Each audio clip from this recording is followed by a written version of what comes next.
കേന്ദ്ര സർക്കാരിലെ സുപ്രധാന തസ്തികകളിലേക്ക് സ്വകാര്യ മേഖലയിൽ നിന്നുള്ളവരെ നിയമിക്കാനൊരുങ്ങി കേന്ദ്രം. സർക്കാരിന്റെ വിവിധ വകുപ്പുകളിലായി 3 ജോയിന്റ് സെക്രട്ടറിമാരെയും 22 ഡയറക്ടർമാരെയും ഡെപ്യൂട്ടി സെക്രട്ടറിമാരെയുമാണ് നിയമിക്കുക. നേരത്തെ ഈ തസ്തികകളിലേക്ക് സിവിൽ സർവീസിൽ നിന്നുള്ളവരെയായിരുന്നു നിയമിച്ചിരുന്നത്. സ്വകാര്യ മേഖലയിൽ നിന്നും വ്യക്തികളെ നിയമിക്കുന്നതിന് പ്രധാനമന്ത്രി അധ്യക്ഷനായ ക്യാബിനറ്റിന്റെ അപ്പോയിന്റ്മെന്റ് കമ്മിറ്റി അനുമതി നൽകിയതായി PTI റിപ്പോർട്ട് ചെയ്തു. പ്രത്യേക മേഖലയിൽ പ്രാവീണ്യം ആവശ്യമുള്ള വകുപ്പുകളിലേക്കാണ് ലാറ്ററൽ എൻട്രി വഴി നിയമനം നൽകുന്നത്. സംസ്ഥാന സർക്കാരിൽ നിന്നോ സർക്കാർ നിയന്ത്രണത്തിലുള്ള സ്ഥാപനങ്ങളിൽ നിന്നോ സ്വകാര്യ മേഖലയിൽ നിന്നോ ഈ നിയമനങ്ങൾ നടത്താം.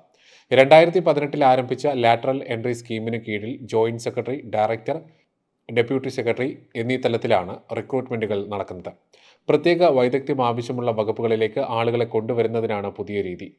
ലാറ്ററൽ എൻട്രി സ്കീമിന് കീഴിൽ സ്വകാര്യ മേഖലയിൽ നിന്നോ സംസ്ഥാന സർക്കാർ, സ്വയംഭരണ സ്ഥാപനങ്ങൾ, പൊതുമേഖലാ സ്ഥാപനങ്ങൾ മുതലായവയിൽ നിന്നോ ആണ് റിക്രൂട്ട്മെന്റുകൾ നടത്തുന്നത്. സാധാരണയായി ജോയിന്റ് സെക്രട്ടറിമാർ, ഡയറക്ടർമാർ, ഡെപ്യൂട്ടി സെക്രട്ടറിമാർ എന്നീ തസ്തികകൾ കൈകാര്യം ചെയ്യുന്നത് സിവിൽ സർവീസ് ഉദ്യോഗസ്ഥരാണ്. IAS, IPS, IFOS എന്നിവയിൽ നിന്നാണ് ഈ ഉദ്യോഗാർത്ഥികളെ തിരഞ്ഞെടുക്കാറുള്ളത്. 2018 ജൂണിലാണ് പേഴ്സണൽ മന്ത്രാലയം 10 ജോയിന്റ് സെക്രട്ടറി റാങ്ക് തസ്തികകളിലേക്ക് ആദ്യമായി ലാറ്ററൽ എൻട്രി മോഡ് വഴി അപേക്ഷ ക്ഷണിച്ചത്.